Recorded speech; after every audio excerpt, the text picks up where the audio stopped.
of education and our world systems missing the point, either by accident or by design. Where does this leave our young in navigating life's challenges and in controlling their own destiny? So the true meaning of education, have we strayed from it? Well, funnily enough, the beginning of the answer is behind you on your THC consult. Yes. Total human capital. The true meaning of education is to value the total human capital in each and every individual, to value their uniqueness, value what makes them different rather than trying to make them the same. And then as a teacher, as an educator, working with them as individuals as well as a class, to encourage them, bring them on, draw them out on what makes them unique and brilliant. So it's the holistic education. It's completely holistic. It's not just about teaching Irish, English and maths anymore. It should never have been that. Unfortunately, it was. But it's not that now. It is about ultimately setting a person up with the confidence in themselves that's going to make them an enabler, a doer, and a trendsetter in their own right across life. Now, I mean, the modern day workplace, the modern day CEO would decry the fact that youngsters coming into the workplace no longer have the human skills. They don't have what they call the soft skills. And there's a real move towards doing something about it to fill the vacuum. Where do you think this loss is occurring? And why is it occurring? I think it's occurring because of the need to agree. That we're afraid to differ, we're afraid to have opposing opinions.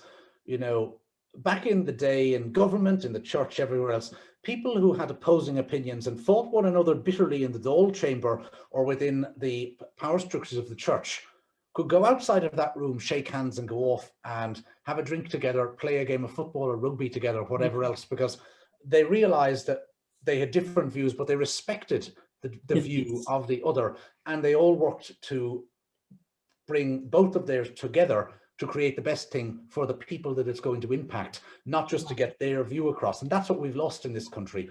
We've got the people who shout the loudest are going to be heard, they're going to be answered, and we're going to shun away and throw a carpet over the people who didn't like that because they don't fit into our narrative now. Yeah, and I suppose at the hands of the screen and screen dependence and the loss of the beauty of reading, youngsters are they're falling foul to this herd mentality, one size fits all, and this stereotyping. And that they have to fit into that. They're never going to find true value trying to fit into the standards of others. Mm-hmm. From my point of view, the only place that they will find true value is by finding their identity in Christianity, in Christ. But if that's not for them, if they're not at that stage, then they need to find their own identity within themselves and be happy within their own skin. And what would you? But do you not think, regardless of the shape, the size, or the look of a human being, there is nothing more beautiful than somebody that is blatantly obvious is comfortable within their own skin, regardless of what they look like on the outside. I think people are afraid of these type of people.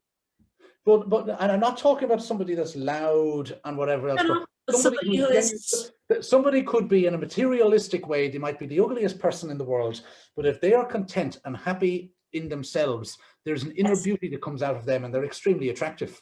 Absolutely. Absolutely, they're at home with themselves. But I think in modern day society, these type of people, people move back from them. They query it because we've become so used to the one size fits all. It's so easy to be an oddity as a youngster. But you've answered another question there. They go back from these people because they don't think, or they think to themselves, oh, I don't want to be like him. I don't want to be like her. The answer to that is good. I don't want you to be, you're not meant to be, but Absolutely. Use me or use you as an example to go and take ownership and be happy about who you are. Right. Don't worry about being weird. I know I'm weird. I will, as much as I can comfort people in my job, there are people who are going to feel very, very discomforted by me and by my presence. And that's okay. I'm comfortable with that.